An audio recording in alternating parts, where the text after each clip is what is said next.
Ya, pertama-tama saya ingin mengucapkan terima kasih kepada panitia karena telah menyelenggarakan event ini. Kemudian terima kasih juga kepada para peserta yang pastinya udah antusias banget untuk mendengarkan uh, materi. Atau ini lebih ke sharing aja, lebih ke sharing aja.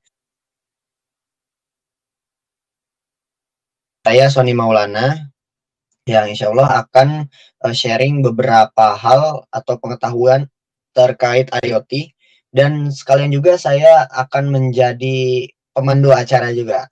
Nah, jadi sekaligus ya. Kemudian di kesempatan kali ini kita akan membagi dua sesi. Yang pertama ada sesi materi, kemudian yang kedua ada sesi pertanyaan. Ya baik, maaf tadi terputus ya. Nah, tadi kita akan membagi dua sesi ya. Jadi yang pertama adalah sesi materi, kemudian yang kedua adalah sesi pertanyaan.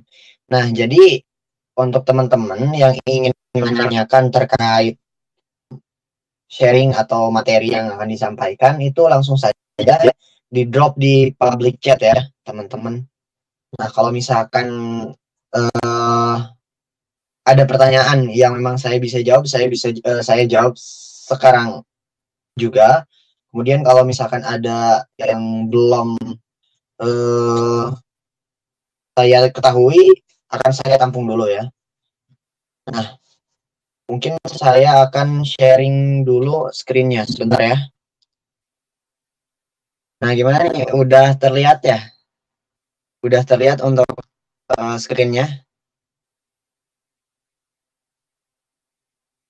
Ya, baik. Nah, jadi kita akan membahas terkait sensor dalam Internet of Things.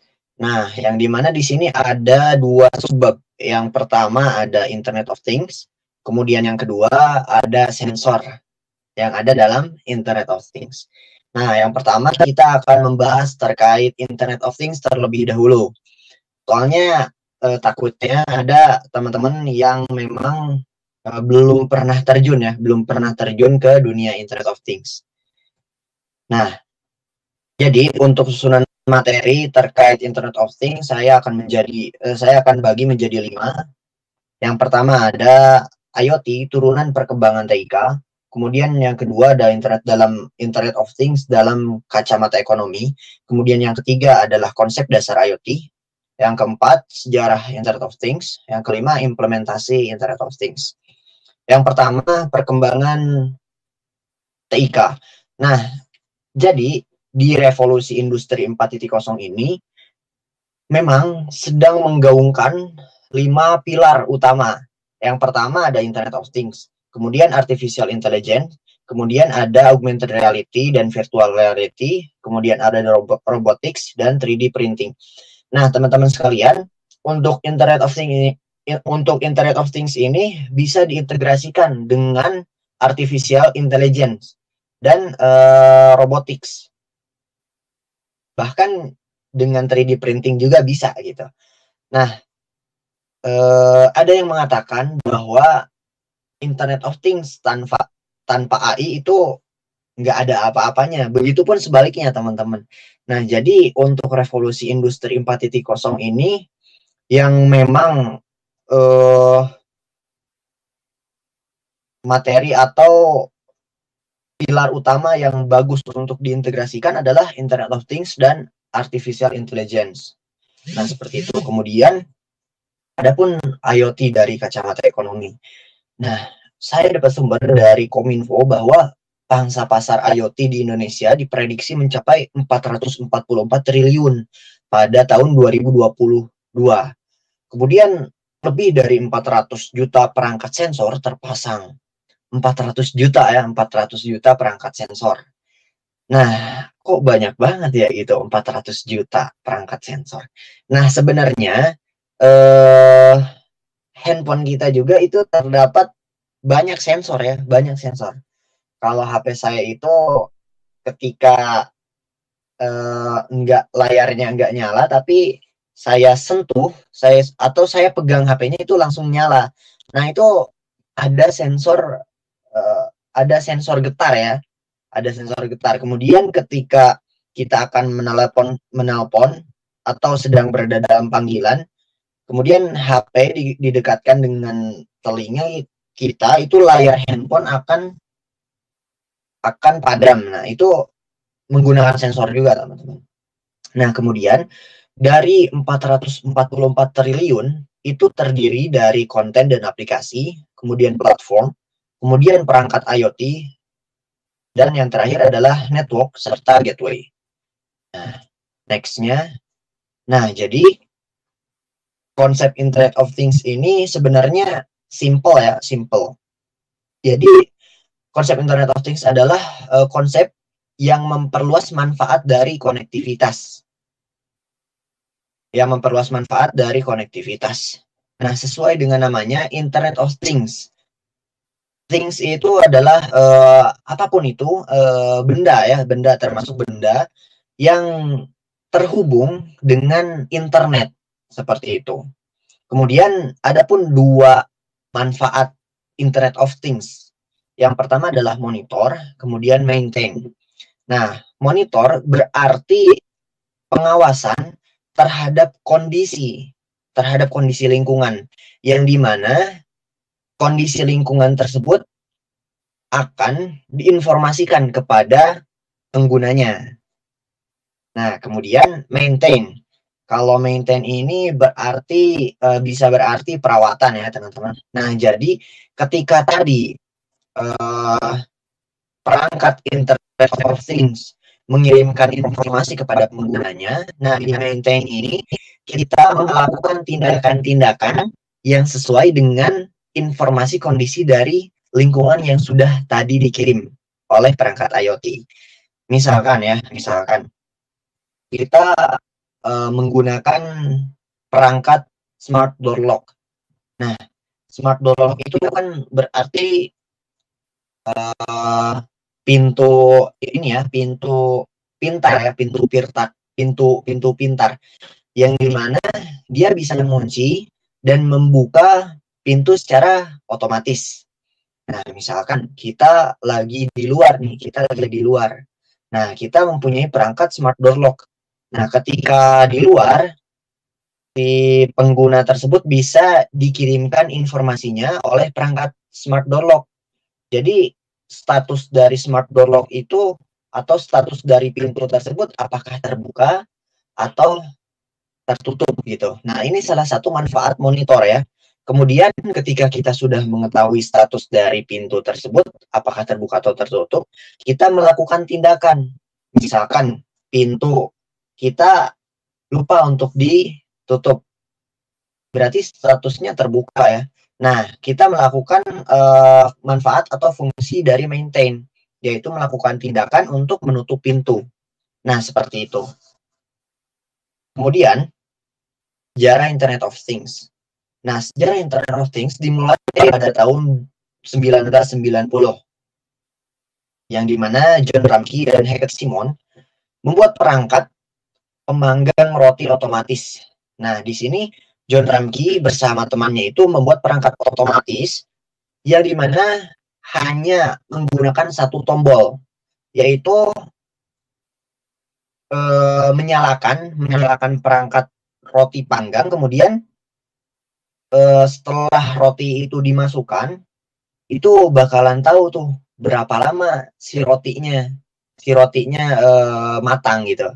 Nah, jadi di sini memanfaatkan daya atau berapa lama daya yang diberikan sehingga roti tersebut bisa matang. Nah, tapi pada tahun 1990 ini masih terdapat kekurangan, yaitu ketika kita ingin memanggang roti, itu harus dimasukkan terlebih dahulu rotinya. Jadi ini enggak konsep ini enggak end to end gitu. Enggak mesin bekerja secara sendiri dari awal sampai otomatis. Harus dari awal sampai akhir secara otomatis gitu. Harus ada sentuhan fisik dari manusia gitu. Sentuhan manual dari manusia. Kemudian pada tahun 1999 Kevin Ashton mengembangkan konsep Internet of Things, yang dimana terdapat suatu produk yang memang bisa dibilang berguna sampai sekarang, yaitu RFID, konsep Internet of Things yang memunculkan konsep RFID atau Radio Frequency Identification. Nah, salah satunya adalah produk yang biasa kita jumpai di hotel-hotel misalkan ya. Kan biasanya di hotel itu ketika kita masuk kamar itu biasanya ada ini ya, ada kartu yang ketika dimasukkan ke perangkat itu akan menyalakan listrik gitu. Nah, itu menggunakan konsep RFID ya, menggunakan konsep RFID. Nah, kemudian pada tahun 2008 itu peluncuran IPSO yang dimana intinya di sana itu peluncuran terkait smart object gitu. Nah, smart object. Nah, jadi benda-benda itu bisa berfungsi secara pintar gitu, smart object. Nah, kemudian pada saat ini penerapan pada berbagai macam bidang. IoT ini diterapkan pada berbagai macam bidang. Di antaranya, nah ini teman-teman, ada kesehatan, kemudian ada lingkungan, kemudian ada pertanian, kemudian ada transportasi. Nah, untuk kesehatan, salah satunya adalah monitoring kesehatan pasien via internet. Nah, kalau misalkan kita lihat sekarang itu sudah ada sensor jantung ya, teman-teman, sensor jantung. Nah, yang kemudian itu bisa kita integrasikan dengan konsep IoT, dengan konsep Internet of Things. Yang dimana ketika si pasien tersebut walaupun jauh secara jarak, tapi dia bisa mendapatkan atau mengirimkan informasi kepada dokter. Ya, walaupun pasiennya jauh gitu. Walaupun pasiennya jauh di Bandung, kemudian dokternya di Jakarta misalkan, itu dengan konsep Internet of Things bisa dikirimkan gitu status dari pasien tersebut, status jantung dari pasien tersebut gitu, kondisi jantungnya. Nah, selain itu pada masa COVID-19 ini sudah dikembangkan robot-robot untuk membantu pengawasan pasien gitu. Nah, kemudian yang kedua ada lingkungan. Nah, lingkungan salah satunya adalah pendeteksi tsunami via internet. Nah, saya pernah baca di ini ya, di salah satu jurnal atau berita, ada mahasiswa Unair yang mengembangkan konsep Internet of Things yang dimana produknya itu menghasilkan salah satunya adalah pendeteksi tsunami. Nah, jadi mereka membuat konsep Internet of Things dengan menggunakan sensor ultrasonik. Nah, jadi ketika terdapat ciri-ciri tsunami yang ciri-cirinya itu surutnya air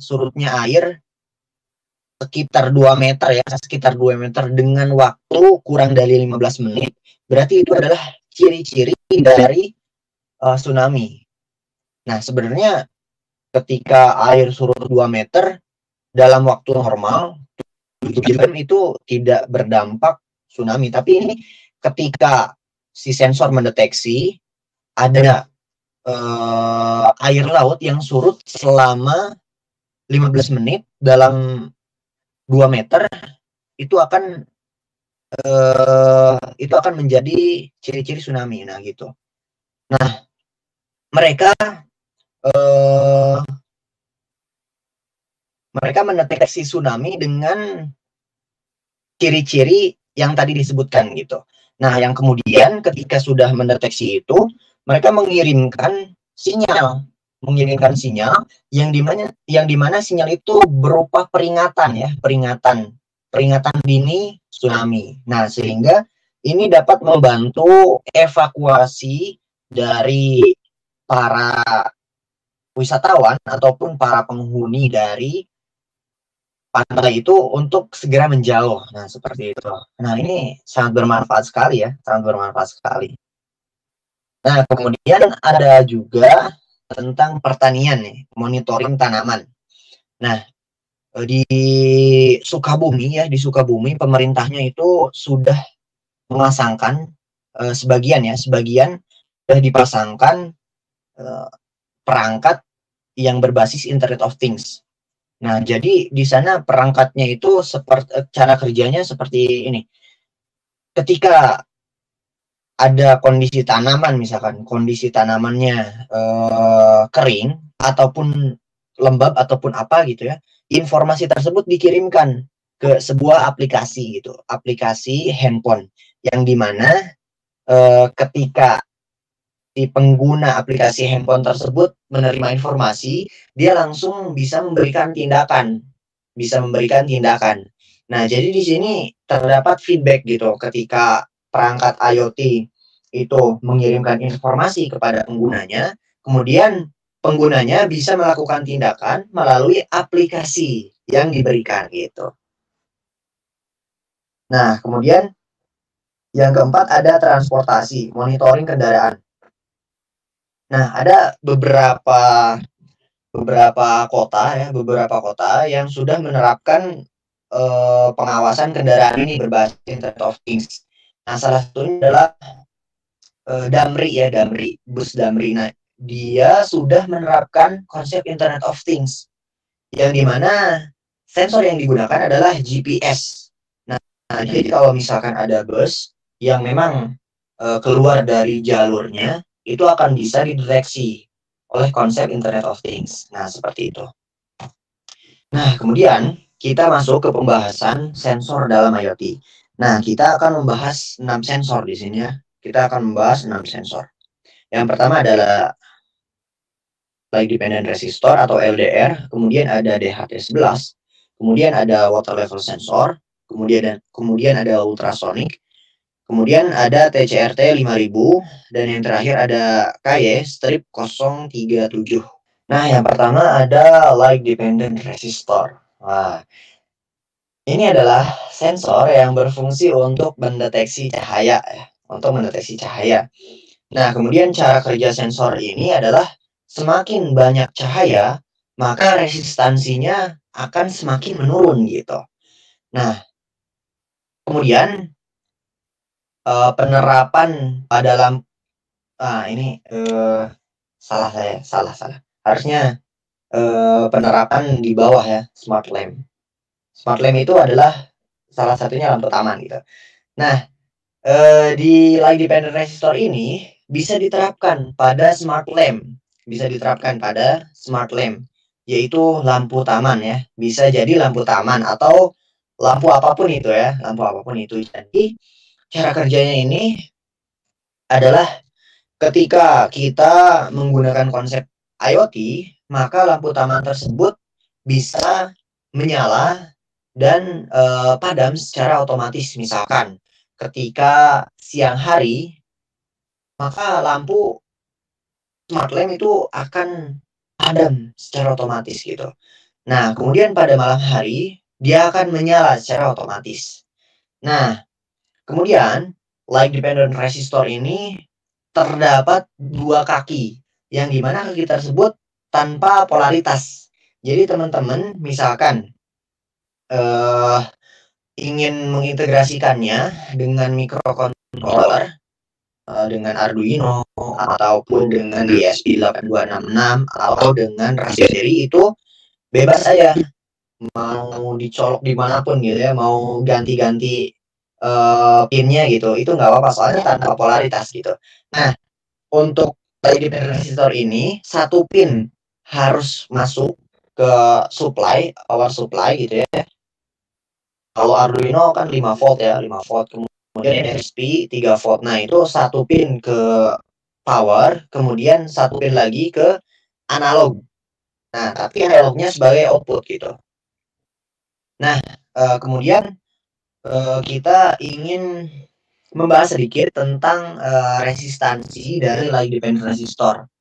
Nilai dan resistansi dari light dependent resistor. Nah, teman-teman sekalian pernah belajar terkait ini ya, terkait fisika, rumus fisika yang rumusnya itu V sama dengan I per R. Volt sama dengan ampere per R. Nah, jadi kalau misalkan voltnya 5, misalkan 5 volt, sama dengan ampernya 2 misalkan. Kemudian resistansinya 5 misalkan. Resistansinya 5. Nah, ketika resistansinya menurun menjadi 3, maka voltnya akan membesar gitu. Voltnya akan membesar. Yang dimana ketika volt membesar, itu nilai dari light dependent resistor juga akan membesar. Nah, jadi sebenarnya perubahan nilai analog itu berdasarkan volt yang diterima oleh pin analog. Jadi, semakin besar volt yang dihasilkan dari light dependent resistor, maka semakin besar pula nilai yang ditampilkan pada microcontroller. Nilai analog yang ditampilkan pada microcontroller seperti itu. Nah, untuk light dependent resistor seperti itu ya. Kemudian next ada DHT11 nih, DHT11. Nah, DHT11 ini adalah sensor yang berfungsi untuk mendeteksi suhu dan kelembaban. Nah, jika kita lihat di gambar yang kiri itu terdapat 2 tipe dari DHT11. Yang pertama tipenya itu ada tipe yang kakinya 3. Kemudian yang kedua ada tipe DHT11 yang kakinya 4. Nah, layarnya ini ya, layarnya terputus ya. Sebentar ya. Nah, teman-teman, jika saya menjelaskan terlalu cepat atau terlalu lambat ataupun apapun itu boleh untuk diinterupsi ya. Jadi biar enggak ada yang terlewat gitu. Kemudian jika teman-teman ingin penjelasan kembali itu nggak apa-apa ya, nggak apa-apa. Boleh langsung minta saja di public chat ya.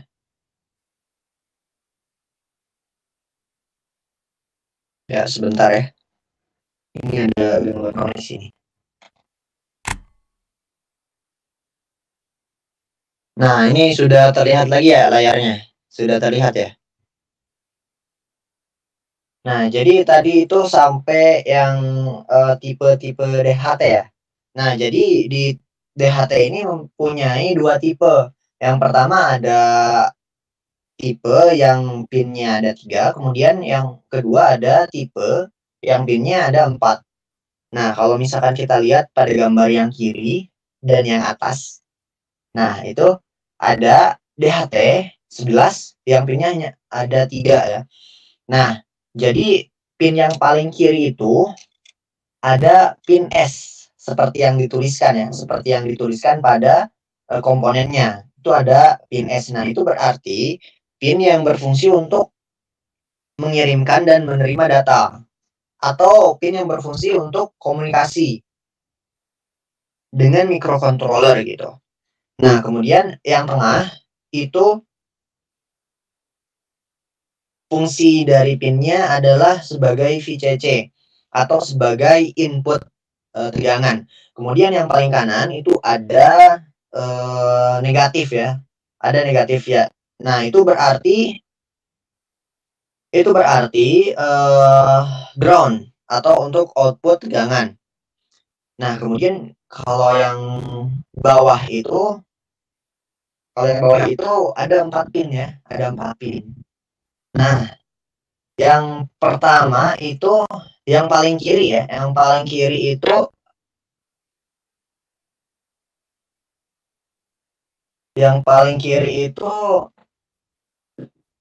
kalau tidak salah itu pin S ya, pin S sama seperti yang DHT11 yang atas, pin S paling kiri.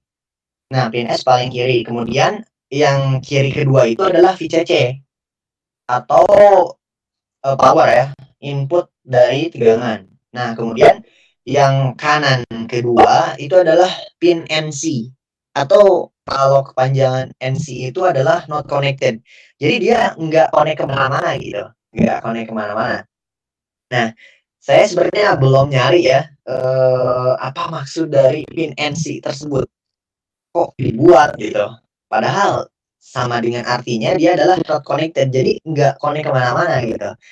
Nah, kemudian yang paling kanan itu adalah negatif sebagai output tegangan. Nah, kemudian ada pun spesifikasi dari DHT11. Yang pertama, input dari DHT11 ini berkisar antara 3 sampai 5 volt DC. Nah, jadi kalau misalkan di antara teman-teman menggunakan DHT11 ini dengan diintegrasikan dengan microcontroller, itu harus melihat dulu berapa output tegangan dari microcontroller tersebut. Soalnya ada microcontroller yang dimana outputnya itu 3 volt, kemudian ada juga yang 5 volt gitu. Nah, berhubungan dengan itu, ada juga sensor yang hanya menerima output tegangan 5 volt gitu. Nah, jadi kalau misalkan sensornya ada yang inputnya harus 5 volt, kemudian microcontrollernya outputnya hanya 3 volt, itu nggak cocok gitu.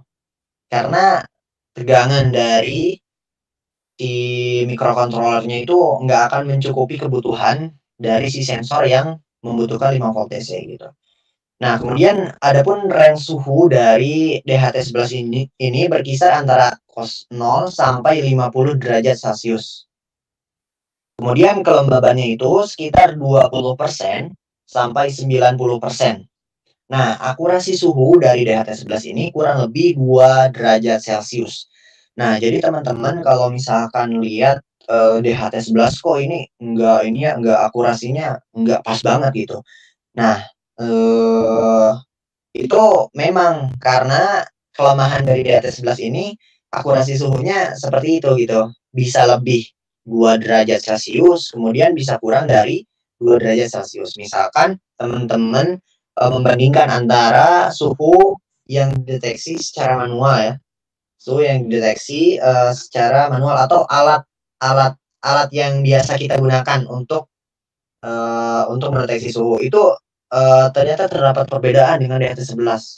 Nah, itu bisa jadi misalkan kalau alat yang biasa kita gunakan suhunya itu ada 30 derajat Celcius, tapi di DHT kok ada 32 derajat Celcius. Nah, itu kenapa? Karena memang akurasi dari DHT11 itu ya berkisar antara 2 derajat Celcius gitu. Nah, kemudian kelembabannya juga itu akurasinya kurang lebih 5% ya.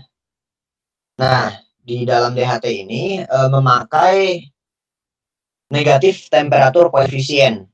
Jadi, cara kerja dari NTC ini adalah semakin tinggi suhu yang dideteksi, maka resistansinya akan semakin kecil. Nah, seperti itu ya. Ini sama cara kerjanya seperti LDR, sama seperti LDR. Ketika ampere dibagi resistansi yang besar, maka akan menghasilkan volt yang kecil, tegangan yang kecil. Tapi ketika si ampere dibagi resistansi yang kecil, maka voltnya akan lebih besar gitu. Nah, dengan volt yang lebih besar itu berhubungan juga dengan nilai analog dari DHT11. Jadi semakin besar volt yang dihasilkan atau yang diterima oleh DHT11, maka semakin besar juga nilai analog yang dihasilkan. Nah, seperti itu. Nah, kemudian penerapannya itu ada di alat rumahan ya. Atau bisa kita sebut di DHT11 ini bisa diterapkan di dalam smart home gitu. Contohnya adalah kipas angin otomatis. Nah, jadi ketika si DHT11 ini mendeteksi suhu yang sangat besar atau relatif besar, maka si DHT ini akan mengirimkan informasi ke microcontroller, kemudian microcontroller akan mengirimkan eksekusi ke ke kipas angin sehingga kipas angin tersebut menyala gitu. Nah, tapi di antara kipas angin dengan DHT11 itu terdapat relay ya, terdapat relay. Nah, kalau sensor ini sensor yang dapat mendeteksi ketinggian air. Nah, tapi range pengukurannya hanya 4 cm gitu. Nah, jadi untuk penerapannya itu harus dipasangkan atau diletakkan di ujung permukaan air gitu, di ujung permukaan air, sehingga ketika air itu hendak tumpah atau mau tumpah, ada water level sensor yang bisa mendeteksi bahwa air sudah sampai ke permukaan. Nah, seperti itu. Kemudian cara pembacaan yang terjadi di water level sensor ini ketika air terkena lempengan sensor. Nah, itu kalau misalkan kita lihat di gambar yang kiri itu ada garis-garis putih ya. Garis-garis putih. Nah, itu berfungsi untuk mendeteksi air gitu, untuk mendeteksi air. Sehingga ketika semakin tinggi air, maka semakin kecil juga resistansinya. Nah, jadi ketika air sudah mendekati yang paling atas gitu ya, ketika air sudah mendekati yang paling atas, itu resistansinya akan mengecil. Sehingga volt yang dikirimkan ke microcontroller itu akan besar. Nah, kalau misalkan volt besar, maka sinyal atau nilai analognya itu akan semakin besar pula.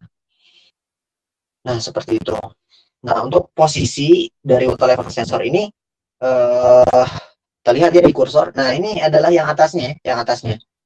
Yang atasnya. Jadi yang paling bawah itu adalah yang ini. Nah, terlihat di kursor ya, terlihat di kursor. Nah, seperti itu. Kemudian ada juga pinnya. Pinnya itu ada VCC, kemudian ada ground, kemudian ada S atau pin data.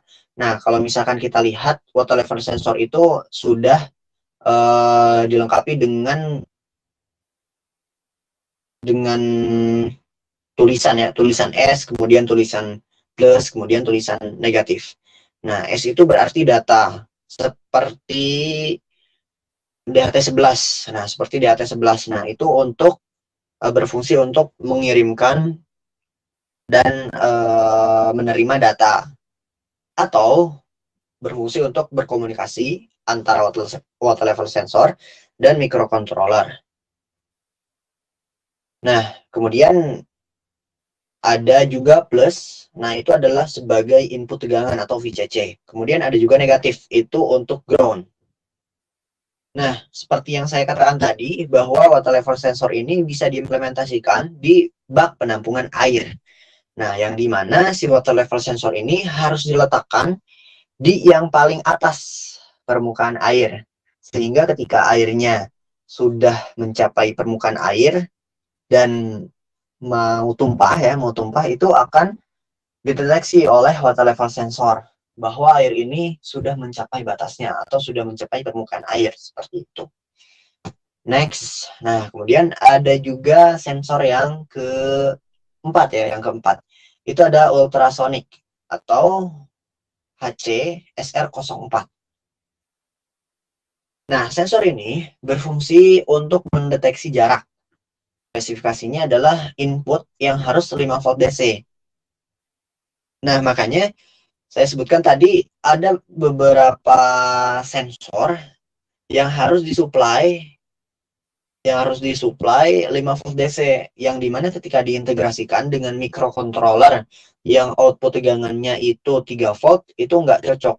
Soalnya kalau misalkan kita supply ultrasonic dengan microcontroller dengan tegangan 3 volt, itu nggak akan mencukupi kebutuhan dari ultrasonic, sehingga ultrasonic tersebut nggak akan jalan gitu atau nggak akan berfungsi. Nah, seperti itu. Ngomong-ngomong tentang microcontroller, itu terdapat microcontroller non-MCU. Nah, non-MCU ini ada juga jenis-jenisnya, yaitu ESP8266, kemudian ESP32. Nah, non-MCU ini memiliki output tegangan 3 volt ya.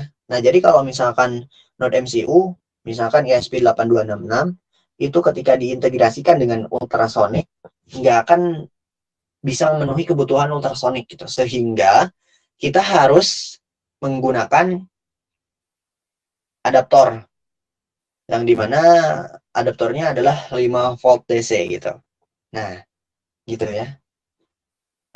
Kemudian kita lanjutkan pin dari ultrasonik. Nah, pin dari ultrasonik ini ada 4 ya. Yang pertama ada VCC, kemudian ada trigger, kemudian ada echo, kemudian ada ground. Nah, kalau VCC itu berfungsi untuk menerima tegangan ya, atau sebagai input tegangan. Kemudian yang ground itu untuk output tegangan. Nah, jika kita lihat di ultrasonik ini memiliki 2 transducer. Yang kiri itu transmitter, kemudian yang kanan itu adalah receiver.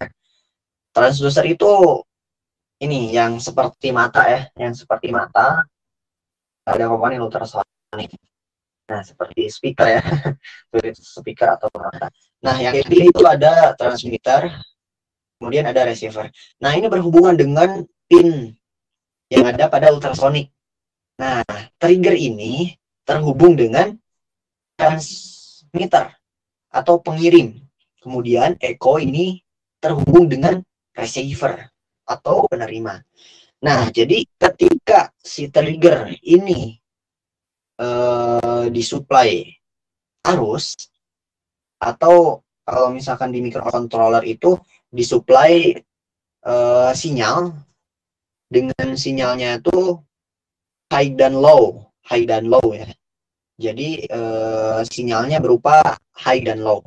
Nah, ketika si trigger ini mendapat sinyal high, maka transducer yang kiri atau transmitter akan mengirimkan gelombang ultrasonik. Nah, ketika si ultrasonik mengirimkan gelombang ultrasonik, nah si receiver itu akan berfungsi, atau si echo akan berfungsi ketika si echo ini menerima sinyal berupa high. Nah, seperti itu. Nah, tapi si gelombang ultrasonik yang dihasilkan transmitter ini harus dipantulkan dengan permukaan yang datar, sehingga gelombang ultrasonik bisa dipantulkan secara baik oleh permukaan datar di depannya, sehingga si receiver tersebut akan menerima gelombang ultrasonik. Nah, jadi kalau misalkan ultrasonik ini dihadapkan dengan permukaan yang gak datar, itu kemungkinan si receiver nggak akan menerima gelombang ultrasonik seperti itu. Kemudian ada juga penerapannya itu ada di transportasi, kemudian ada di line follower, kemudian seperti yang disebutkan tadi oleh saya, ada di lingkungan atau pendeteksi tsunami gitu. Nah, kalau di transportasi apa? Di transportasi biasanya diterapkan atau digunakan pada kendaraan mobil ya, kendaraan mobil. Nah, jadi ketika mobil mau parkir, itu kan kadang nggak kelihatan ya, apakah udah cukup atau belum gitu, ketika melihat ke belakang gitu. Nah, itu sensor ultrasonik bisa diterapkan. Jadi ketika sebelumnya ultrasonik dipasangkan di bumper yang belakang ya, bumper yang belakang. Nah, ketika ultrasonik mendeteksi bahwa mobil ini udah cukup gitu parkirnya, maka ultrasonik akan mengirimkan sinyal ke microcontroller, dan microcontroller akan memberikan peringatan gitu. Bisa peringatannya melalui LED atau bisa juga melalui buzzer. Buzzer itu komponen yang menghasilkan suara ya. Nah, bisa seperti itu. Kemudian line follower ini termasuk robot ya, robot mobile juga. Nah, si ultrasonik ini bisa diterapkan di sana. Misalkan ketika robot mobil itu maju, tapi di depannya itu ada rintangan atau ada tembok, maka si ultrasonik ini akan mendeteksi bahwa di depannya ada halangan gitu, sehingga si ultrasonik akan mengirimkan sinyal ke microcontroller, dan microcontroller akan menghentikan pergerakan si line follower. Seperti itu untuk ultrasonik. Nah, kemudian sensor yang kelima ada infrared atau TCRT 5000. Nah, sensor ini berfungsi untuk mendeteksi garis. Nah, ini kita perjelas di penerapan ya. Garis seperti apa? Nah, nanti ya di penjelasan selanjutnya. Nah, sebelumnya input dari TCRT 5000 ini bisa diinput dengan 3,3 volt DC sampai 5 volt DC. Nah, jadi kalau misalkan si infrared ini diintegrasikan dengan microcontroller yang menyuplai 3 volt DC, itu bisa digunakan.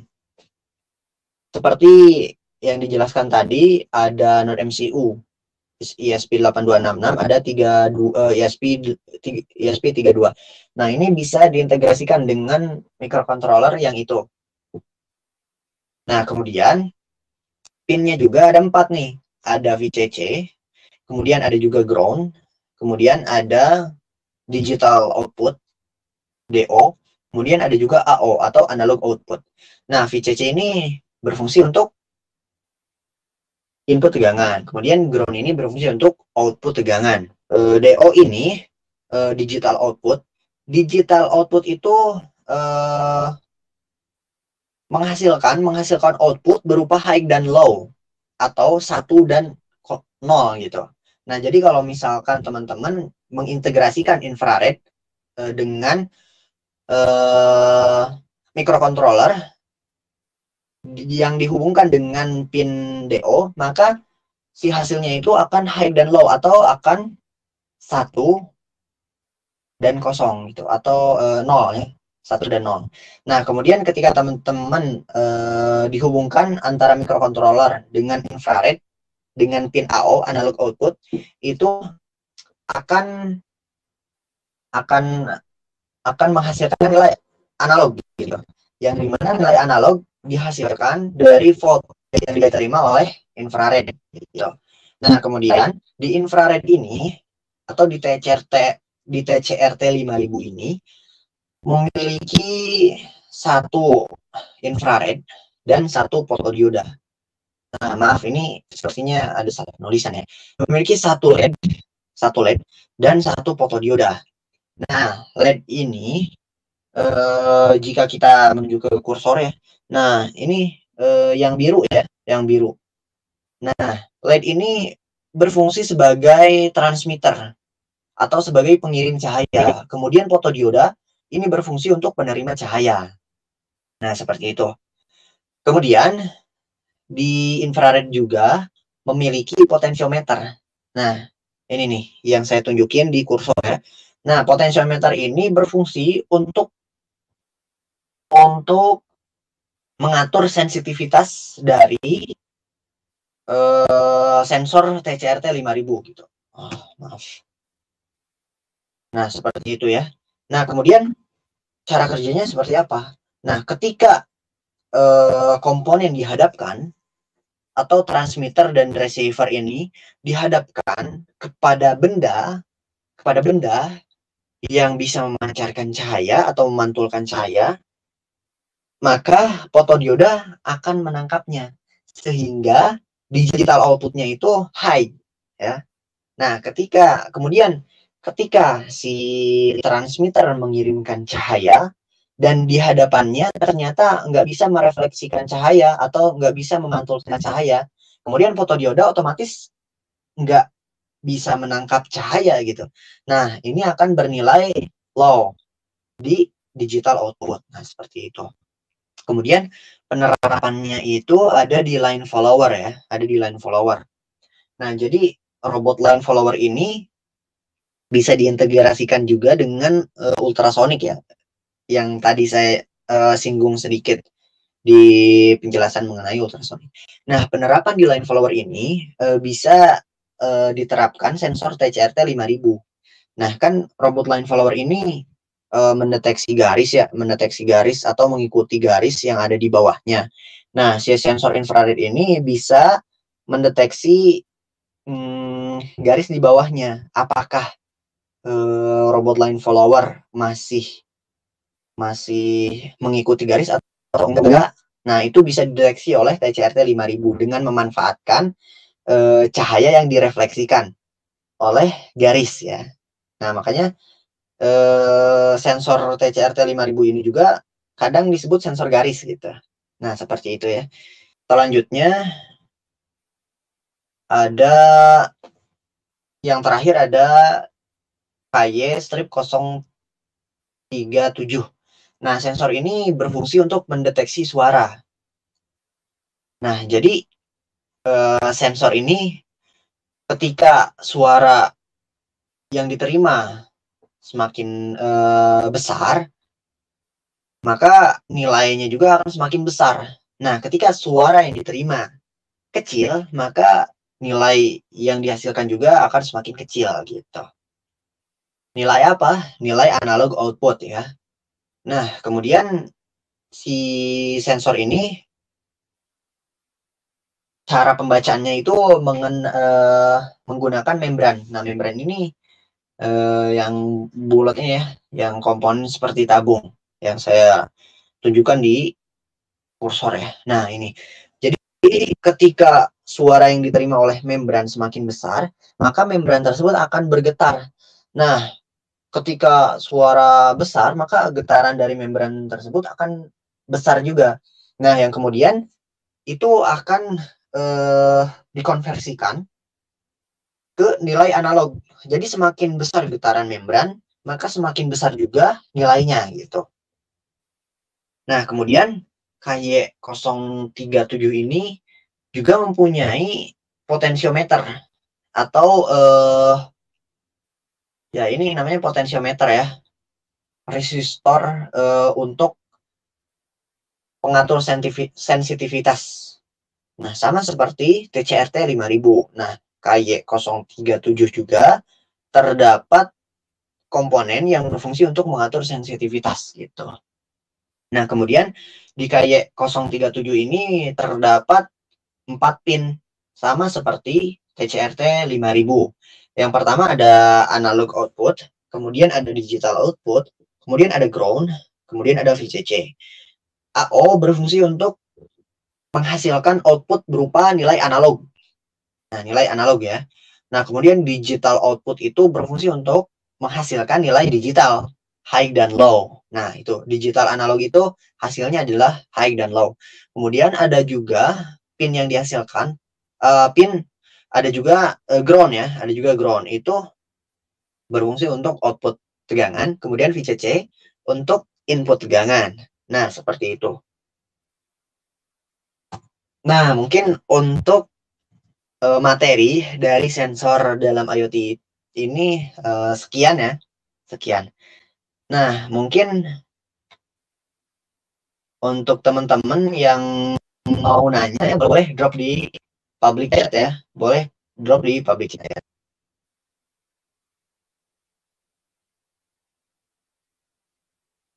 Oh ya nih, ada ini ya, ada pertanyaan terkait sertifikat ya. Untuk sertifikat itu ya bisa dilihat di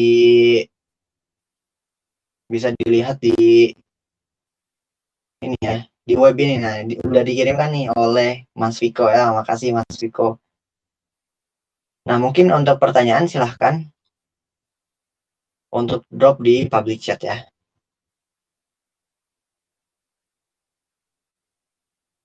Nah, ya teman-teman sekalian, selain selain mengadakan event-event terkait Internet of Things, kemudian artificial intelligence, ada juga bisa AI Academy yang dimana di sana terdapat materi-materi terkait yang disampaikan gitu. Bahkan ada juga materi yang hanya ada di Bisa AI Academy gitu. Nah, materi-materi yang dibuat itu oleh instruktur-instruktur atau oleh orang-orang yang kompeten di bidangnya. Nah, seperti itu. Nah, di sana juga terdapat materi-materi IoT ya. Terdapat materi-materi IoT. Termasuk juga ada tentang robotics, kemudian ada tentang microcontroller, kemudian ada juga tentang IoT itu sendiri, tentang pengenalan tentang IoT. Nah, di dalam pengenalan IoT tersebut ada juga sensor, kemudian ada aktuator, kemudian ada juga study case-nya gitu. Nah, banyak sekali materi-materi terkait IoT di Bisa Raya Academy. Nah, seperti itu. Nah, ini ada pertanyaan dari Mas Adam ya. Kak, kalau sensor yang biasa digunakan untuk perusahaan proses produksi, biasanya ada sinar laser berwarna merah, itu jenis sensor apa ya? Wah, sebenarnya ini sepengetahuan saya itu saya belum lihat ya, atau belum mengetahui terdapat sensor ini. Tapi sensor terkait apa ya? Sensor terkait laser atau sensor terkait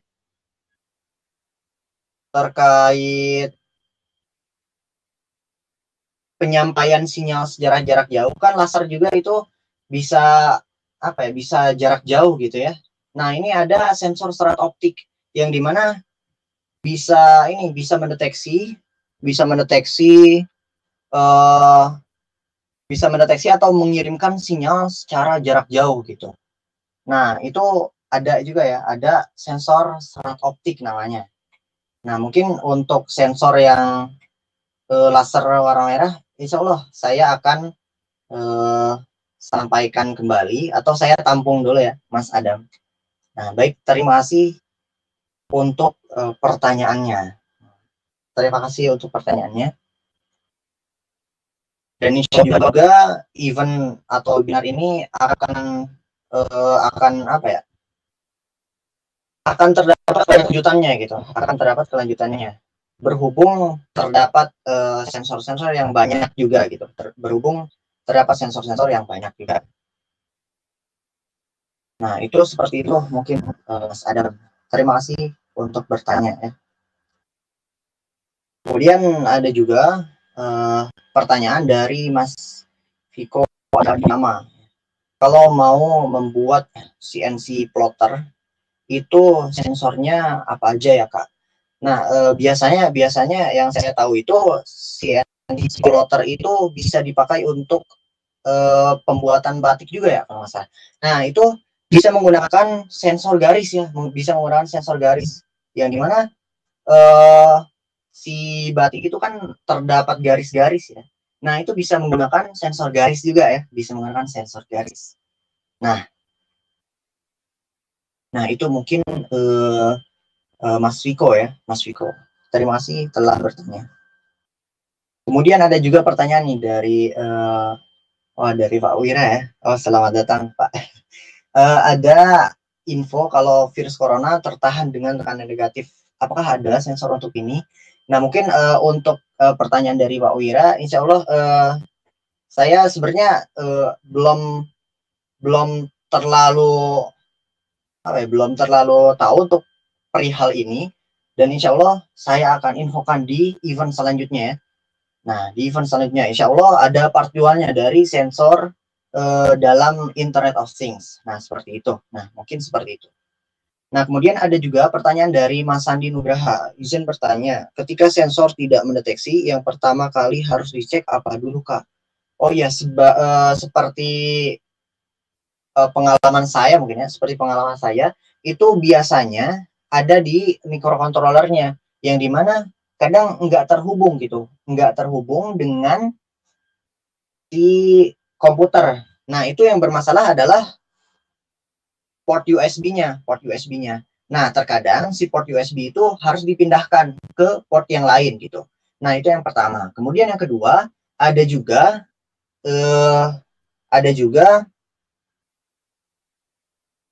kabel jumper. Nah, terkadang kabel jumper yang ada itu terkadang terdapat kerusakan, sehingga kabel jumper tersebut tidak bisa menghubungkan antara komponen dengan mikrokontroler. Nah, jadi yang pertama itu ada yang kita harus dicek itu ada USB-nya ya, dan port USB-nya. Kemudian yang kedua ada kabel jumpernya gitu. Nah, terkadang saya juga mengalami hal seperti ini ya, Nah, yang saya lakukan itu mengganti USB, kemudian mengganti kabel jumper juga. Nah, seperti itu. Mungkin Mas Andi. Nah, ya juga Mas Andi, di sensor juga mungkin juga rusak, Nah, terus selain itu ya, selain itu ketika sensor tidak mendeteksi nih, kan yang pertama itu tentang USB-nya, kemudian yang kedua itu tentang jumper, kemudian yang ketiga itu sensornya, kemudian yang keempat itu kita misalkan tadi kan ada microcontroller yang dimana itu outputnya hanya 3 volt, sedangkan sensor membutuhkan input 5 volt. Nah, itu kemungkinan nggak akan berfungsi si sensornya karena input dari sensor tersebut nggak akan terpenuhi gitu, nggak akan terpenuhi. Nah, mungkin seperti itu ya untuk pertanyaan dari Mas Andi. Terima kasih telah bertanya Mas Andi. Dan ada juga nih dari Pak Wira ya, mengkalibrasi sensor. Nah, terkadang sensor ini terdapat sensitivitas yang apa ya, yang besar ya, yang besar, dikatakan besar. Nah, itu terdapat sebagian sensor yang memang kalibrasinya itu dengan mengurangi sensitivitas atau menambah sensitivitas sehingga sensor tersebut bisa pas gitu, bisa pas untuk nilainya gitu. Jika kita bandingkan dengan sensor manual gitu, sensor manual. Nah, seperti itu mungkin untuk kalibrasi sensor. Nah, kemudian misalkan di DHT11 ya, di DHT11 atau di sensor lain lah misalkan. Itu ketika ada kita nggak cocok gitu nilainya dengan sensor yang biasa kita pakai atau sensor manual, itu bisa juga ditambahkan di codingannya. Misalkan si sensor DHT11 kurang 2 derajat Celcius, nggak cocok nih, wah kurang 2 derajat Celcius. Nah, di codingan kita bisa menambahkan bahwa si sensor DHT ini ditambahkan 2 derajat Celcius, sehingga dengan itu kita bisa untuk kalibrasi sensor gitu. Dengan itu bisa pas gitu nilai yang dihasilkan oleh sensor. Nah, seperti itu. Terima kasih Bapak Wira telah bertanya.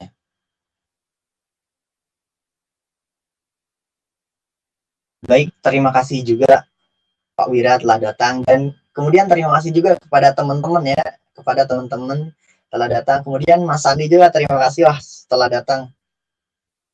Saya senang sekali ya, senang sekali. Nah, mungkin untuk kalau misalkan ada pertanyaan lagi, boleh teman-teman.